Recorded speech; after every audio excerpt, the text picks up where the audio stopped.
On the Talkback Show, on the radio, or whatever audiovisual device you choose to use. Welcome to the GBC podcast, where we talk about the Packers and our hometown of Green Bay. We are the official podcast of the Lot 1 tailgate party at Lambeau Field every home game. This is episode 76, and gentlemen, hooray, hooray, it's the 1st of May. Hey, I'm John. I'm in Appleton, Wisconsin. Along with me, Jeff in Minnesota, and Neil out on the East Coast.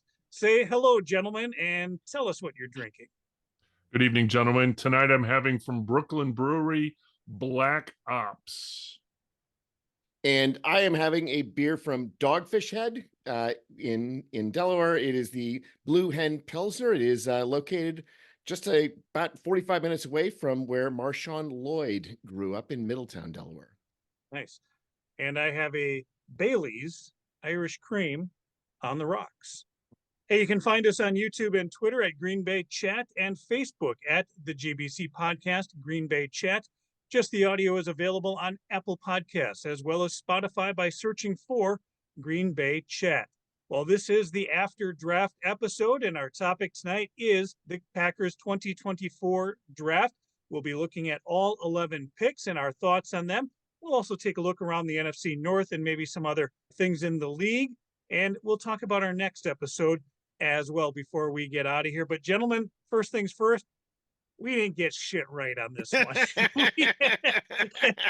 we had Peter in here, and Peter does such a great job with the draft guide. And that's not to say he was completely wrong. We'll find out that there are some nuggets in that draft guide that he specifically highlighted that do pertain to some of the players that we are going to take a look at. But just in that first round, right, Jeff? I mean, we're thinking defensive backs. We had some offensive linemen. Jordan Morgan wasn't on the list. In Green Bay, just kind of all the quarterbacks went, all these defensive backs go, and Green Bay jumps in and says, let's get the third best left tackle that's out there. As we expected the unexpected. We got it. We got all those crazy quarterbacks taken in early on, record 6 quarterbacks. And yeah, we were looking pretty good, right? We thought, okay, so a couple of the defensive backs that we had talked about kind of dropped down. We're thinking, okay, who's this going to be? Or, okay, we're going to trade down. We're going to get more draft picks, right? Well, and certainly nothing that we picked out of the hat made any difference. He wasn't even on the list. He wasn't even he wasn't even one of the scraps for you to pick from. No, so it was, and there were several of them that were still available too. I mean, that's the thing. Right. Like, you get to the pick, it's like, well, one of us is going to be right. I mean, clearly we had everything set up, but I think the bigger thing as far as the draft is concerned, though, is that our discussion with Peter last week was focused on the positions that are strong, and we did pick at the positions that were strong, that were areas of need, and whether it worked out being the specific players that we thought were going to picked or possibly hoped were going to be picked, it ended up being players at positions where there were a lot of players available. And in those cases where there are fewer players available, we picked where it was appropriate for helping this team. And I'm overall extremely happy with how the draft went, even if I might have some quibbles with some players. But globally, my thought on the draft has always been, I don't really give a shit about the players until they're on the Packers. And so we didn't pick them right. Guess what? I don't care at all. I care about the players that the Packers ended up picking. Well, and that's why we don't do a mock draft, right? Because it's a big freaking waste of time. There's no point. Exactly. Maybe you get one right and you get to, brag about it. That's why our method is just as valid as any other mock draft method that's out there. Or better, maybe. Right. I don't know that it's better, but I would say, Mel Kiper has his whole job is based on predicting the draft and all of those things. If Mel Kiper were that good at what he does, he'd have been hired as a super scout for some NFL team. The fact that Mel Kiper continues to have his TV gig rather than taking a shot to actually put his money where his mouth is, I think tells you as much as anything. Right. And it's not just Mel. You have Todd McShay there and literally anybody who is involved in football now, because of the age of the internet, they have to do some type of prediction, just to get clicks, just to get people to disagree with them, whatever the case may be. Whether it's Pro Football Talk, ESPN, CBS, doesn't matter. It's all out there. And like I said, our method is just as valid as any of them. Agreed. And none of us got it right. That's okay. Or I would guess that Peter was very disappointed because he thought they were going to trade up. I think he was kind of hoping that they would get one of the defensive backs that we talked about. And that wasn't the case. But there were other teams, John. You've got tell us about maybe your thoughts on the subterfuge a little bit. Well, that's the other thing that's kind of interesting about this first round draft pick is Peter was really big on Terry and Arnold. And in fact, Jeff, that was your pick. We thought draft up to get Terry and Arnold, the cornerback out of Alabama, right? And I think that, there was an interview the week before the draft with Brian Gutekunst, and he was asked about subterfuge, if subterfuge plays any role in who they bring in to look at for their top 30 or where their scouts are or what information kind of goes out there, who you might be leaning towards. And Gutekunst said, definitely, get that word out there. Subterfuge. I like that word. And it has a feel to it that Green Bay really, to most people's perception, was going defensive backfield with that first round draft pick and these guys that fit the system. We talked about Kool-Aid McKinstry. We talked about Cooper DeJean. We talked about Terry and Arnold as well. And all of these guys are on the board when the 24th pick rolls around. And Green Bay Green Bay fans, I should say, are just chomping at the bit. They're like, oh, we're going to get one. We're going to get one of these guys, right? Oh boy, oh boy, oh boy, oh boy, oh boy. And then Detroit jumps in to get Terry and Arnold at the 24th pick. Right. Did they panic? Were they tricked? We don't know. We will find out once we see how well he plays. Yeah. But it's one of those things where did Gutekunst lay the groundwork somewhere along the way to get them to do this jump? It happens again in the second round now. Yeah. When the second round rolls around and Green Bay actually had the 41st pick. And again, there are defensive backs on the board that Packer fans are, yeah, let's get. And Philadelphia jumps in up to the number 40 pick, and they get Kool-Aid McKinstry at number 40. Green Bay then drops down from 41 to 45 and still gets a guy that Packer fans wanted at number 2 in Edgerrin Cooper, the linebacker out of Texas A&M. I mean, if that was deception or whatever, it worked really well because they're rivals, right? So did they trade up draft capital just to sort of get in front of the Packers to like steal their thunder to, whatever? And was it worth it? I mean, obviously time will tell, right? But I mean, so now it's you kind of want to watch these players, like how they do with their rookie season, right? Because it's like, okay, could we have had them and like who sort of got the better players? Jeff, I'm going to disagree with you. I don't give a shit about those players on the other teams. If the Packers didn't pick them, fuck those guys, okay? Just fuck those guys. Right. If they're not on our team, and we didn't care about any of these guys until they came onto our team. And going back to my thought though as well, I really do buy into that concept for at least the first round pick of some type of subterfuge to get someone to jump ahead of Green Bay to grab Terry and Arnold like they did.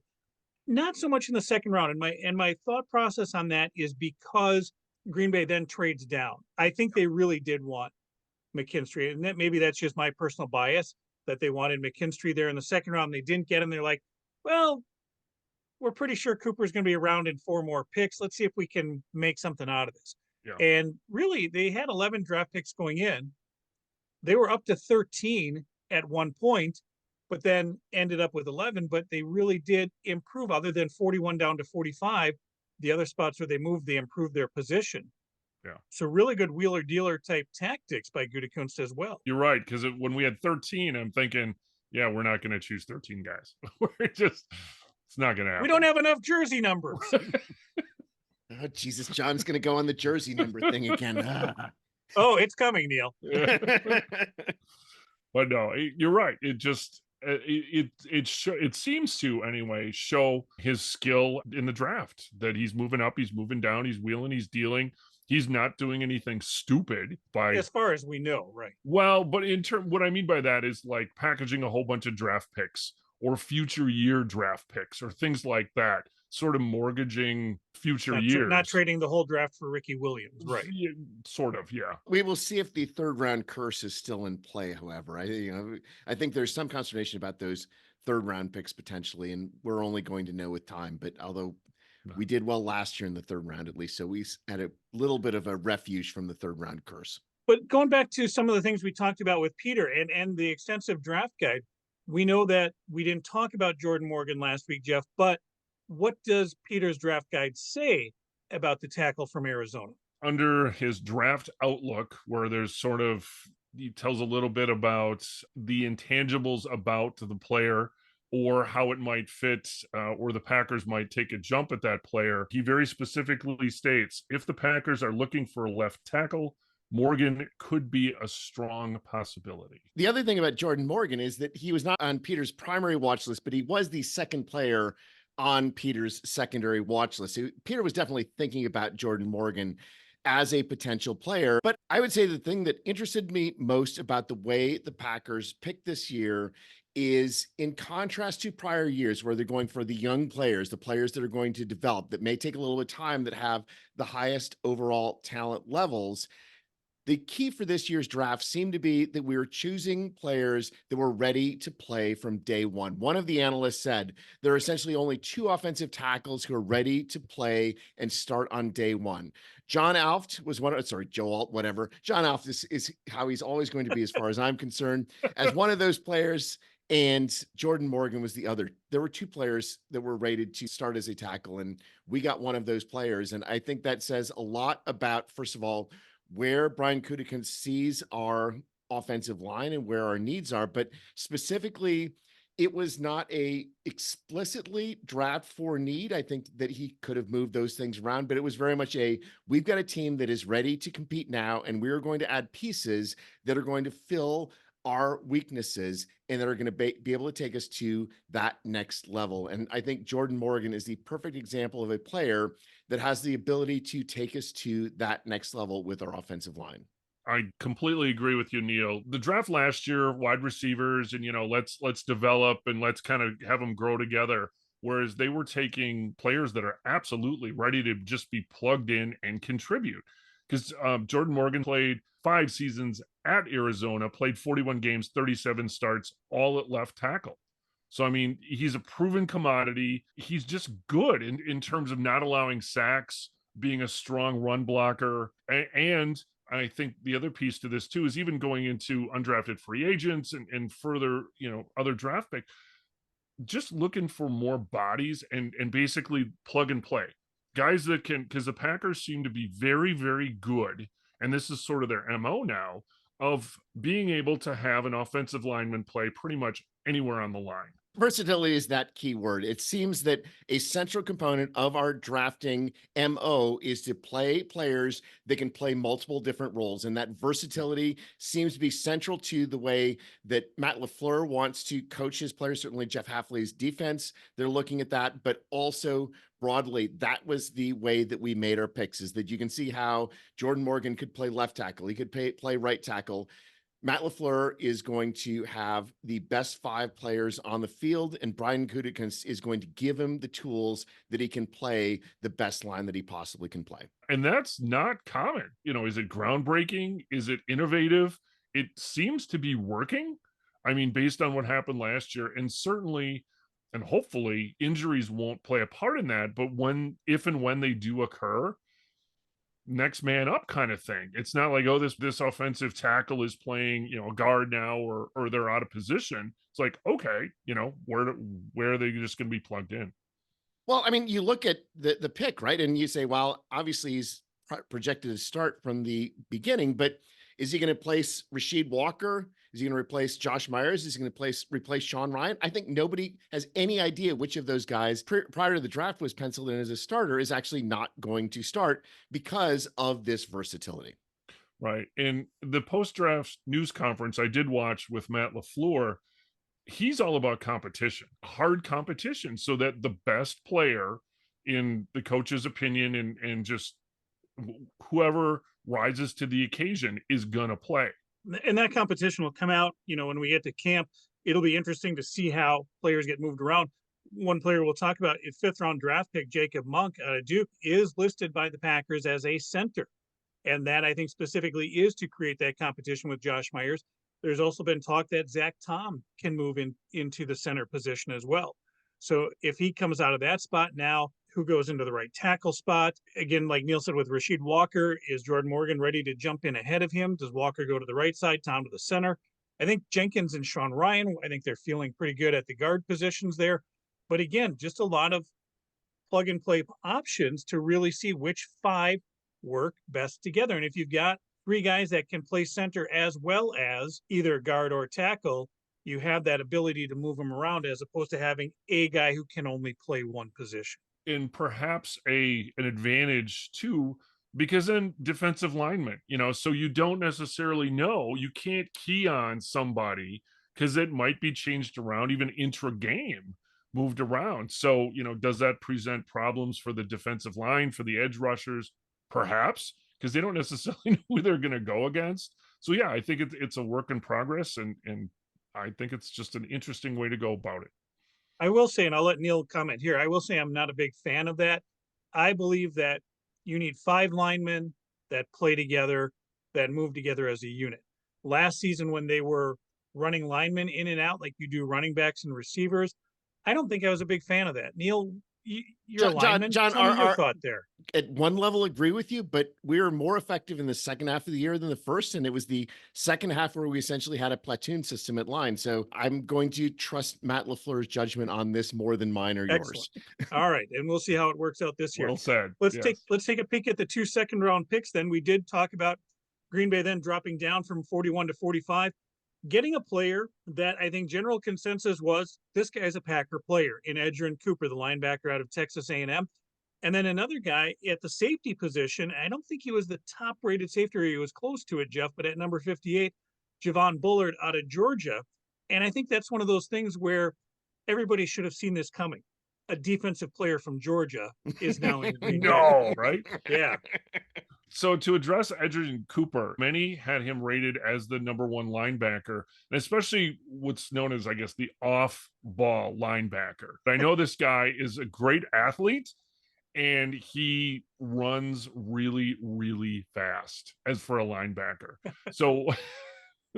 So he will find the ball. I guess that's what it means. I don't know. Neil? I love the combination of Quay Walker and Edgerrin Cooper. Like, we've got the center of our defense, the spine of our defense right there, and they're going to smack the shit out of people. And, Peter, one of the things he talked about last week is that there's maybe not a great run stopper, but that's one thing that Edgerrin Cooper was specifically noted as being the best at among the linebackers in this draft, in addition to having exceptional coverage skills. And again, this is a case where we can take advantage of the fact that there's an underappreciation of linebackers in the modern NFL draft.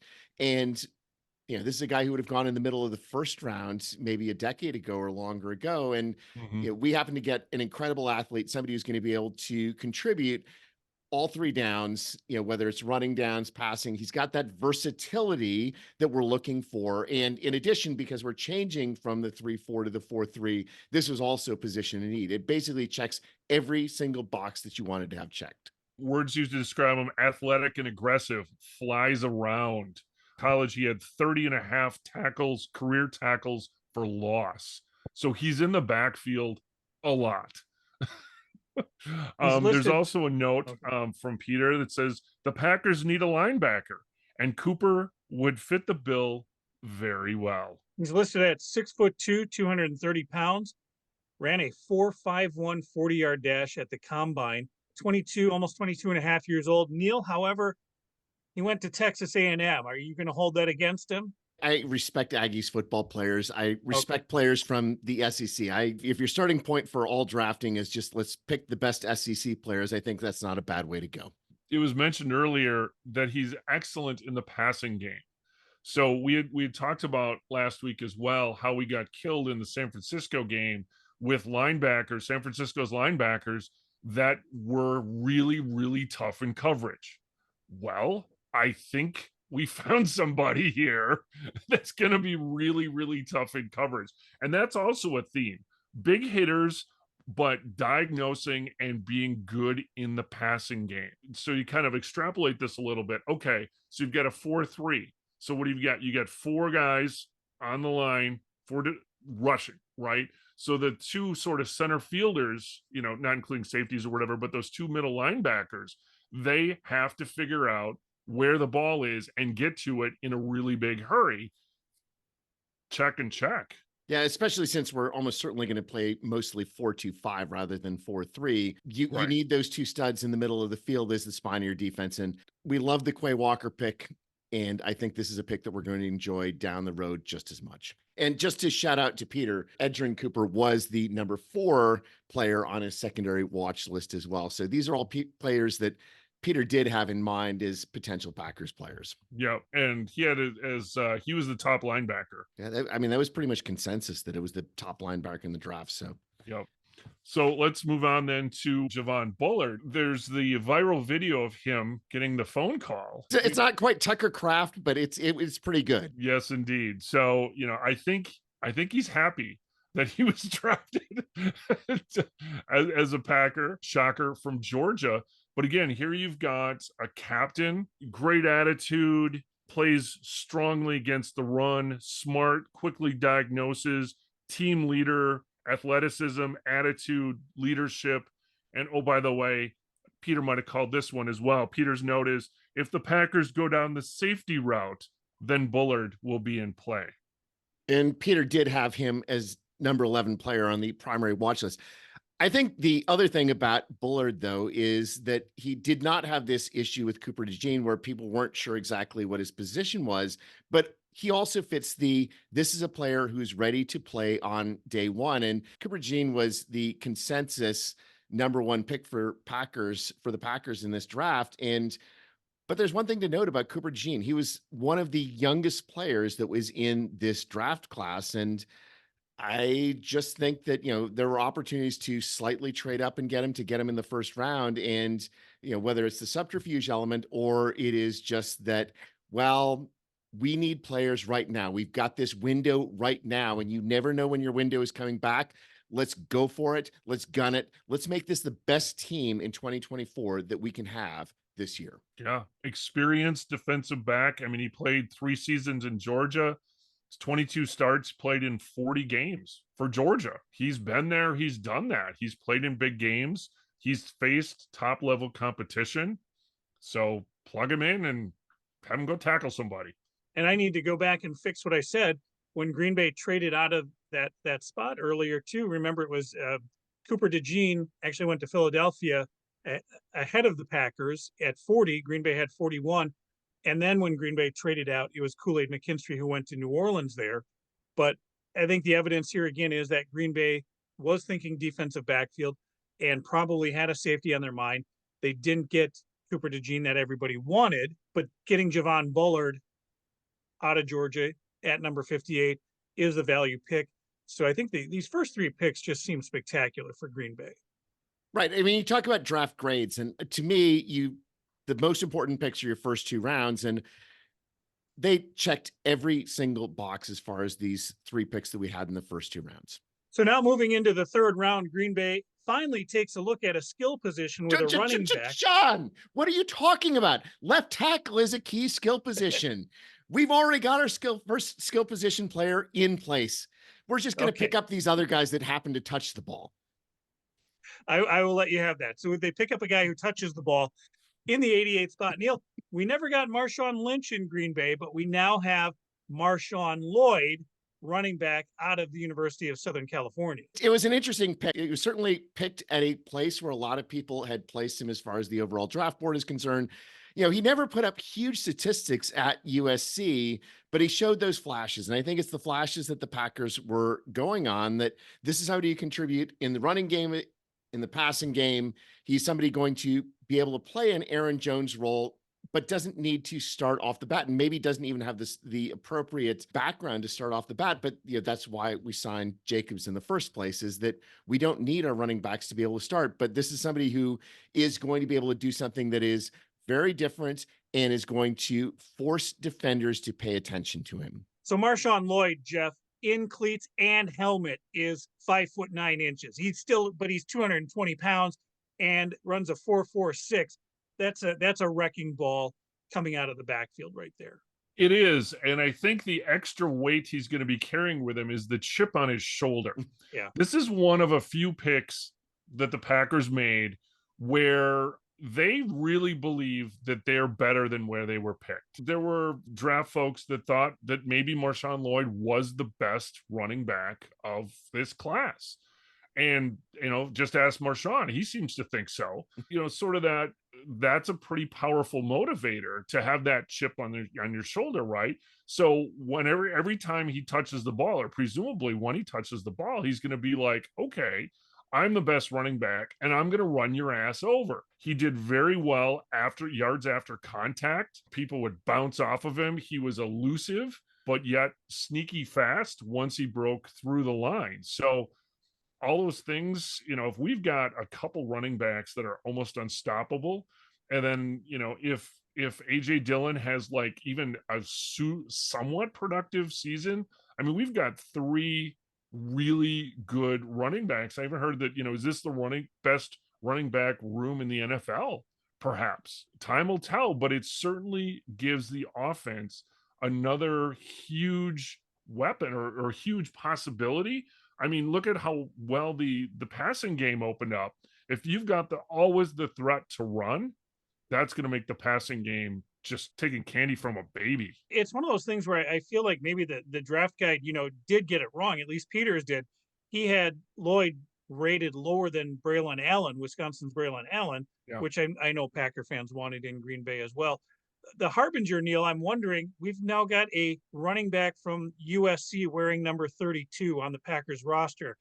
Is this going to turn out? He is going to like murder the opponents. He is going to murder the opponents. Nice.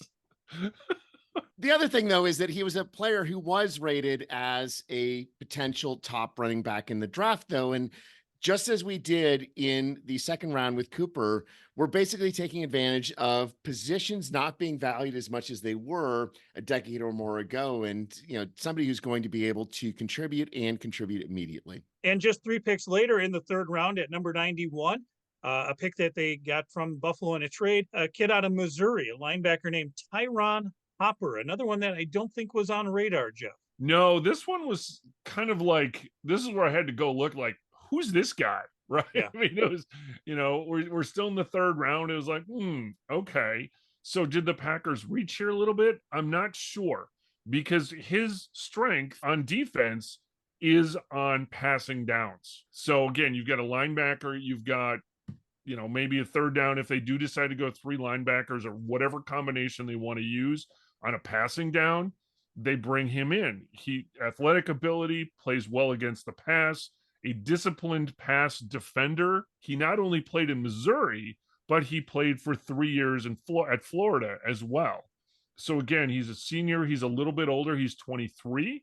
So again, he's seen lots of games, and I think sort of brought in maybe just for, again, that passing defense, almost like, a really, really big cornerback almost, or somebody that's going to clog up the middle, be able to snag a tight end coming off the line or something like that. Jeff had to mention tight ends, of course.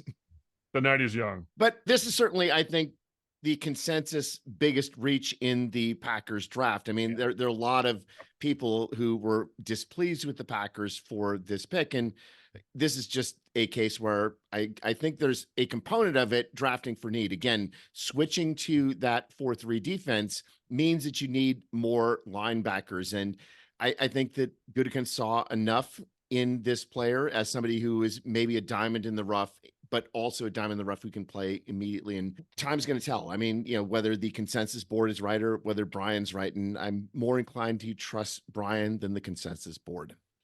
The other thing that I want to mention here, though, and it's mentioned in his bio, is aggressive and not afraid to make a hit on bigger ball carriers. Okay, so this is, again, sort of a recurring theme with a lot of these players. They tackle, they hit, they're behind the line of scrimmage, they're flying around to the ball. There's not this passive shit defense where they're waiting for the ball carrier to come to them, as we saw time and time again, certainly in the beginning of the year last year, and just over the last number of years, right? I mean, this was the Joe Barry defense. Hey, we're going to sort of build a fence here and you can run at us like Red Rover. No, that doesn't work very well. So now what's happening, at least what seems to happen, they drafted guys that are like, I'm going to run your ass down instead of waiting for you to come to me. An alternative way of saying that, Jeff, Tyron Hopper is no Blake Martinez. Yeah. And as a linebacker, hopefully he is going to cover receivers better than Preston Smith, right? You know, and Neil, Sorry, this John, is that hurt a Wow. little bit too much. this is You really did go there, didn't you? I did. But Neil, you know, that's kind of the Ted Thompson philosophy. Ted was a linebacker when he played, and he said you can never have enough linebackers. And I think that, you know, adding that, as you said, depth, getting guys on the field to see what they can do. And what have I been saying for years about the Packer defense? What do we need? We need speed, and we need people who can tackle. And they're telling me Tyron Hopper does both of them really well. So I look forward to getting him on the field. And with that, let's move on to the only 4th round pick, Evan Williams, the safety out of Oregon. Jeff, is he also a big hitter? Yes. Short answer. Good. And again, he's almost like, I want to say a hybrid linebacker, but a lot of the safeties and further down, the cornerbacks, and basically most of the Packers picks were not guys that are going to cover the routes far downfield.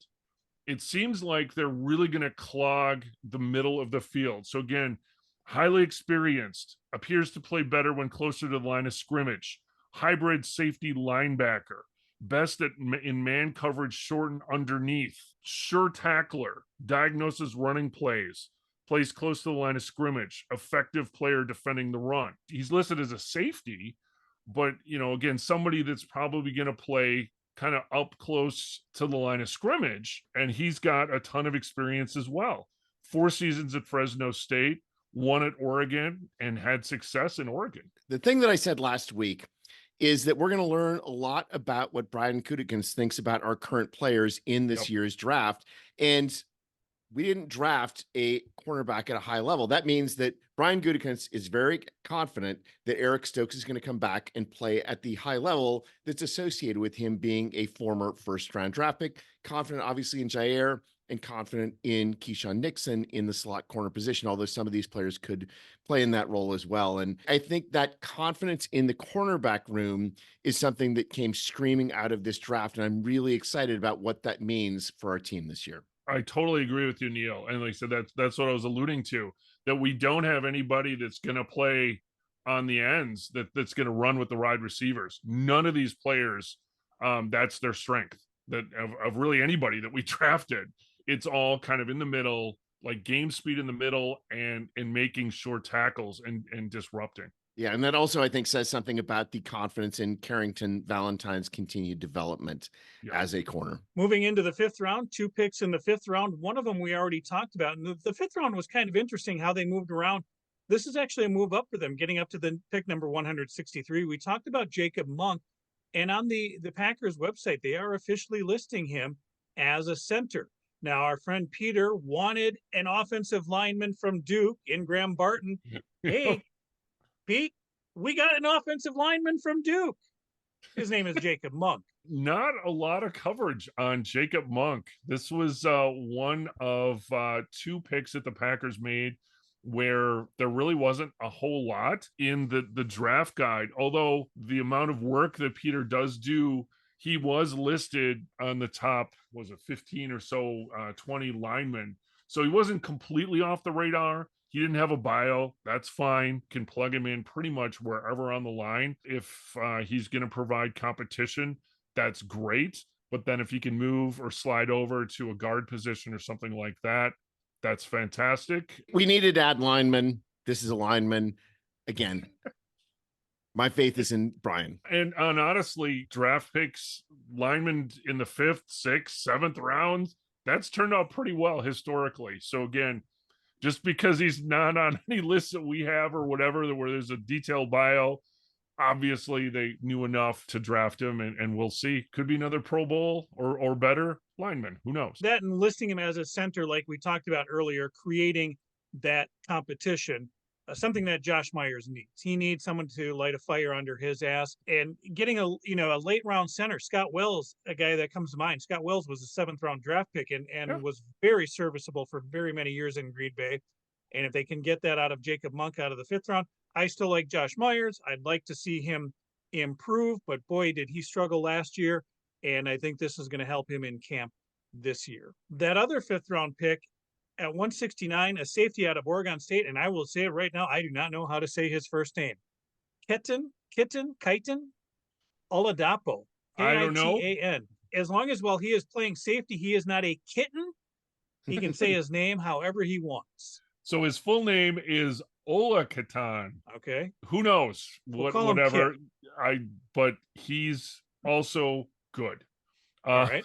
So a lot of playing experience, 5 seasons at Oregon State. Some of the analysis is really good size, strong safety, nice physicality, high level of playing experience, diagnoses a running play, quickness, make the tackle. As a tackler, he uses his size and physicality well, laying a hit on the ball carrier. He can cover tight ends and backs coming out of the backfield in man coverage. And also, a number of these players we haven't really mentioned that are probably going to play on the ass hats as well. And improve the ass hats. Specifically, there's a note in here. He's an outstanding player on special teams coverage units. Oh, yeah. So Every one of these. I think Rich, it was Christmas for Rich, I think, in this draft as well. Every one of these safety linebacker, safety corner linebacker hybrids, yes, they are. You got it. They are definitely going to get a chance to make special teams as well. We've got Oregon and Oregon State represented on the team. Jeff, Oregon State's nickname? The Beavers. All right, 1 pick in the 6th round. It is another offensive lineman, Travis Glover. Wait, John, that's not what it says on our graphic. Oh, yeah, Jeff, where did you find this graphic? The interwebs. You can't believe everything you see on the interwebs. Cannot believe everything John. on the internet. No, our 6th round pick is not the quarterback. Our 6th round pick at 202 overall, Travis Glover out of Georgia State, another offensive lineman. Neil, you're enjoying that? Everything I've read about him looks like he's going to be somebody who's got potential to be in the rotation for years to come. And when you get into the 6th round, that's really what you're hoping for, is somebody who's going to be able to make a difference when they're called upon. And I think we've got a player who can do that. And I like somebody at this position who's coming perhaps from a smaller school, and you're looking at somebody who may be better than the school that he came from. And yeah, that's a good pick.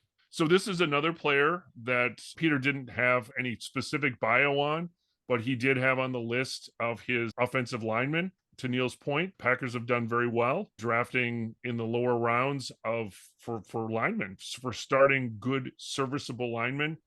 And it sounds like he can play, again, pretty much at any position. So hopefully, value pick, and we'll see how he turns out. I think with offensive linemen, though, especially when you get them in the late rounds, you're not expecting a starter out of them. You're looking for depth. You're looking for guys that are going to come in. They're going to hit the weight room. They're going to build, they're going to grow. They're going to build a foundation with the team, and they're going to find that spot where they fit in. Who do they gel best with? Who are they going to back up, and where are you going to put them in? And so this is a guy that, right, along with Monk, are they going to come in and make a difference right away this year? Probably not. But will they grow? Can they grow with this team? Definitely. And we have a lot of linemen on this team right now coming into training camp, but there's 90 players on the roster, so every position is deep at the moment. A lot of guys getting a chance. Right, but there also are opportunities for this. We lost John Runyon. We lost Yash Nyman. There are opportunities for linemen to step up and move into that 6th, 7th, 8th positions in the rotation. Exactly. Plus, it's good to have them on the team because, where else are you going to find 320-pound mammals walking around off the street? So, yay. that can play the offensive line. Exactly. Yeah. All right, we'll wrap up the draft with 2 picks in the 7th round. First at number 245, it is a quarterback out of Tulane. All right, we've got another backup quarterback, but this is one where the jersey numbers are going to come into play. We'll learn about Michael Pratt in a moment, but right now, because of not just retired jersey numbers, but the numbers 1 and 5 aren't getting touched, and Green Bay has said they won't issue number 0 for a player. So every number available from 1 through 19 is taken. There's already 2 guys with number 16, short of Malik Heath taking his 18 and making an 81. This is a kid without a number right now. They're going to put him out there this weekend, just a green jersey, and see what happens. Yeah, but this is a pick that was very much a value pick as far as the Packers were concerned, right? This is a player who was the 8th quarterback chosen in the draft. He was somebody who was looked at and again, 6 were chosen in the first round. This is somebody who was looked at as a 3rd or 4th round pick, and somebody that a team that needs to develop a quarterback might choose. And I think this is Brian Gutekunst making the smart move and saying not just competition for Sean Clifford, but somebody who could develop into an NFL starter, not for the Packers, of course, but somebody who could bring picks down the line. The other thing about Michael Pratt, though, is that I've never seen a player who looks so much like the university he's from. This is a Tulane quarterback just from his face. If you'd shown me his face and said, where did this kid go to school? I'd say Tulane. But great quarterback as far as what he accomplished, and somebody who I look forward to his continued development on the Packers, hopefully never starting a game. Agreed, Neil. Now, both of these 7th round picks are very intriguing for a number of reasons. So this on Peter's sheet, guess what? He references for Michael Pratt, if the Packers were to go to QB in the middle rounds, unlikely, then Pratt could be the guy.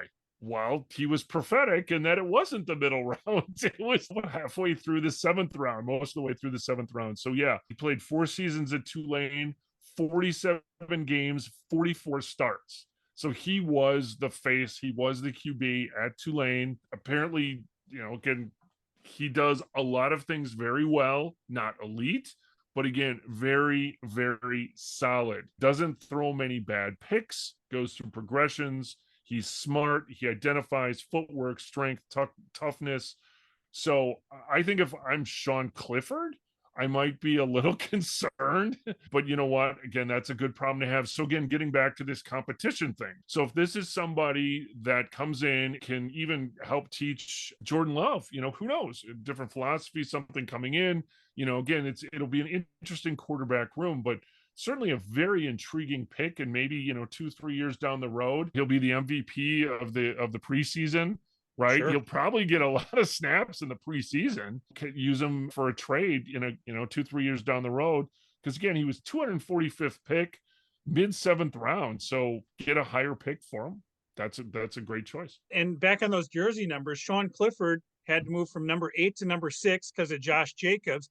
The other thing that's interesting, the Packers still have Alex Magoo on the roster. Alex Magoo is now wearing number 2. And as of today, they moved him into the wide receiver room. So we'll see if he has the athletic talent to hang on there. This is shades of Kyle Walkles back in the 90s. Holmgren liked him because he was a USC kid and played quarterback. They tried him at tight end. He didn't stick around more than a couple of seasons as a practice squad player. But again, these quarterbacks, like you said, Jeff, they need quarterbacks in the room, and they need guys to learn from each other. Pratt is a pocket passer type player. Yeah. And he can use his legs. The knock against him in college is that he probably went to running out of the pocket more frequently or sooner than he should have. That's something he can learn from Jordan Love, because I think Love, who does have the ability to use his legs, has gotten more patient. And we saw that definitely this last season, the patience that he has in the pocket to find and hit the open receiver or make the receiver open in some cases. Right. For Michael Pratt, he doesn't throw very well on the run. Well, not a lot of quarterbacks do, right? I mean, that's where the elite talent comes in. A solid pocket passer, and like I said, a value pick, certainly down in the 7th round. Speaking of value picks, that leads us to Kalen King. For me, this is an intriguing one. Cornerback, Penn State. So according to many draft experts, and even on Peter's draft board, if Kalen King had declared for the draft for 2023, he might have been a 1st round pick. Wow. So he had a terrible, by all accounts, 2023 season, which caused him to drop. But as I talked about with Marshawn Lloyd, Mr. King has a gigantic chip on his shoulder.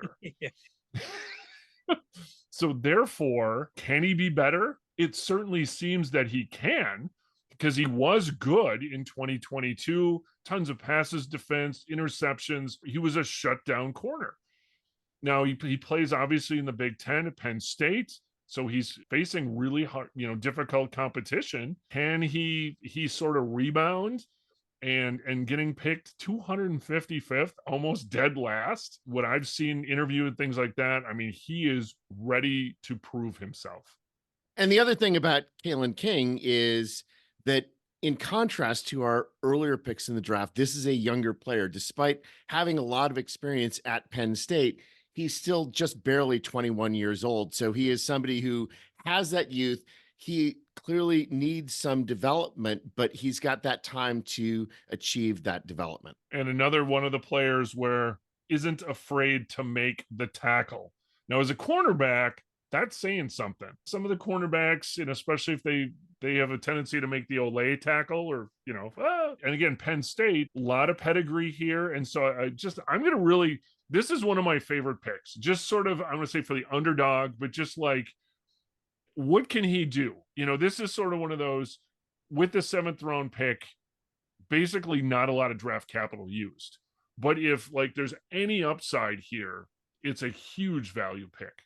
It's a no risk, all potential reward as far as this pick is concerned. Yep. And as you said too, to see a kid drop that much, a kid who, had he come out last year, 5'11", runs a 4.5, 4.5 240, and played well in the Big Ten at Penn State.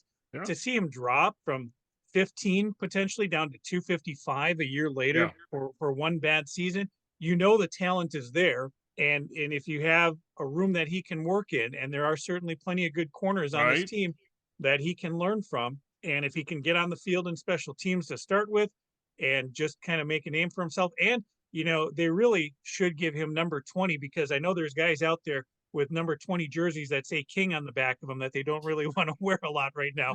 So this would help out some fans, Nice. The value. And there probably are piles of those jerseys in the Packers warehouse somewhere as well. Take those off the clearance rack and sell them for full price again. You got it, Neil. Marketing. It's Nice. It's all about making the money on the marketing. Yes. So overall, that is the Packers draft 11 picks again this year. The other thing that's interesting about this, now over 3 seasons, that's 35 draft picks. And in the last 2 years, nearly every one of them a contributor. And if you can get a majority of these 11 guys contributing as well, that says something right there. 35 players in 3 years is an enormous number. And then to get all of them to contribute. Plus, on top of that, Green Bay is a team that has a non-drafted free agent make the team every year. Ever since 2006 now, we've had a guy every year. We haven't even looked at who they brought in who could potentially make the team. Probably the long snapper. Long snapper. I mean, this is a guy who is actually a consensus late round draft pick. So we get the best long snapper in the draft. And oh, by the way, that was a problem last year. I think that's a pretty clear one that's going to likely make the team. Well, plus a kid who played for the Badgers. So, that's kind of nice too. Yeah, Packer fans love their Badgers. So overall, a good draft for the Packers. But let's take a look around the rest of the league, talking about our friends in the NFC. But first of all, quarterbacks. Friends? Yeah, our friends. John, no. First of all, quarterbacks take the top 3 picks.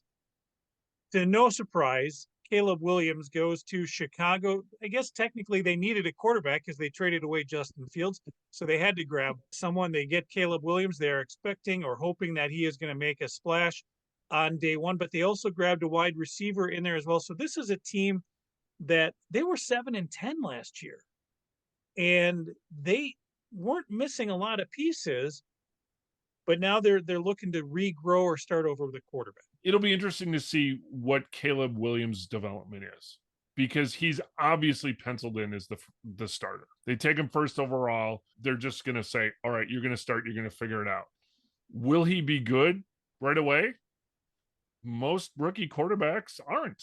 Does he have, the wide receivers? Yes, the wide receivers are good, but this is again one of those situations where the Packers had 11 draft choices. And like you said, 35 over the last 3 years. They're building through the draft. So how many draft picks did the Bears have? Well, they had 5 in 2024. And oh, by the way, one of them was a freaking punter. They pick a quarterback and a wide receiver with their first 2 picks. Then they don't pick till the 3rd round, and they pick an offensive tackle. Then they pick a freaking punter. And then they pick an edge rusher in the 5th round, and they're done. So, where are the other players going to come from? So will they be better? Maybe not. I mean, they certainly have a talented, wide receiver group. Now they've got Caleb Williams. But are they going to get the Caleb Williams that quit halfway through the year at USC last year?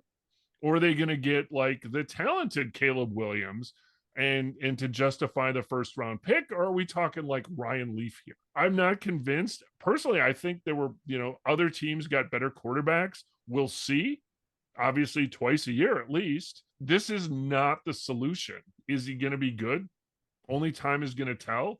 Is he going to get killed behind his offensive line? Perhaps. Is he an improvement from Justin Fields? Maybe.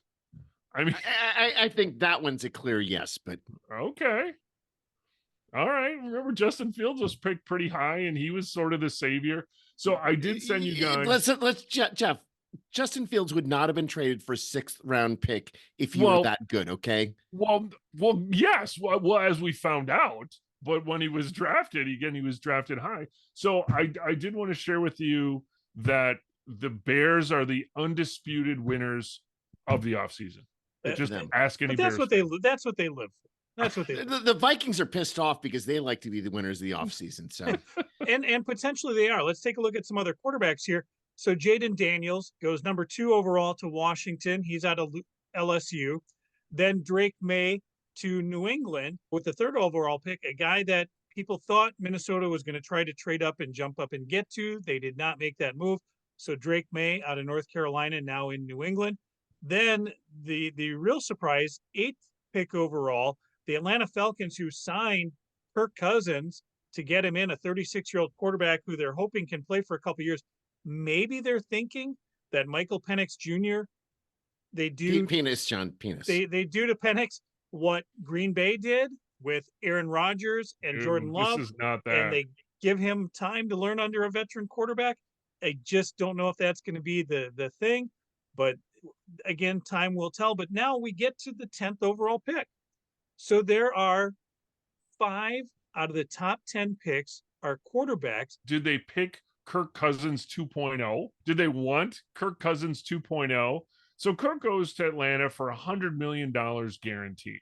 And so then, Atlanta surprises everybody by picking a quarterback. Is there going to be a quarterback controversy in Atlanta? Absolutely. So is there going to be a quarterback controversy in Vikings land? Probably, because they've got Sam Darnold. And so I think what they're also hoping to do is, again, sort of develop JJ McCarthy. But you know what? If Sam Darnold starts the season and he sucks, and the Vikings are like 1-4 or 1-5, guess what? The fan base is going to be screaming, put in JJ McCarthy. Now, one of the things that the Vikings in their draft, now they actually had more picks, but one of their issues is, again, offensive line. They picked exactly 2 offensive linemen, a center in the 7th round and an offensive tackle in the 6th round. Otherwise, oh, by the way, they picked a kicker also in the 6th round. I only wish Detroit had such a shitty draft as the Vikings and the Bears did, but whatever. Yeah, and that's maybe a good segue. Whereas it seems like, at least again on paper, the Lions had a really good draft. Dare I say? Shh, let's not talk about it. I assume that all the players that were drafted by every other team are going to suck. They're going to be a reflection of how terrible their draft room is.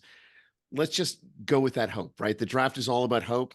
Our picks are the best players. We chose the best players. All the other players are going to stink. Go Pack, go. All right. Because if the other players were better, we would have taken them, right, Neil? Exactly. Right. So we will bask in that afterglow of the post draft that we got the best players. I agree, Neil. That's a great philosophy. The other big thing to note is the 2024 NFL draft held in Detroit. They estimated over 700,000 people came through the area over 3 days to witness the draft. That's a lot of people that needed to take a shit in one spot. How are they going to put even 250,000 people, let alone 500,000 people in Green Bay? The population now for Detroit, that is a percentage of their population in Detroit. When it comes to Green Bay proper is 200,000 people. Brown County is 300,000 people. You are going to literally double the population. God help the public works department when the draft comes to Green Bay. And don't get me wrong, I look forward to it. I will be there. We will be there. We will live through it, and then we will have tales to tell for many years. All right, gentlemen, your final thoughts. Jeff, your favorite player in the 2024 draft for the Packers? I've got two, so I'm going to cheat a little bit here. So Kalen King. One. Kalen King, but that might not work out. It might not. Otherwise, Edgerrin Cooper.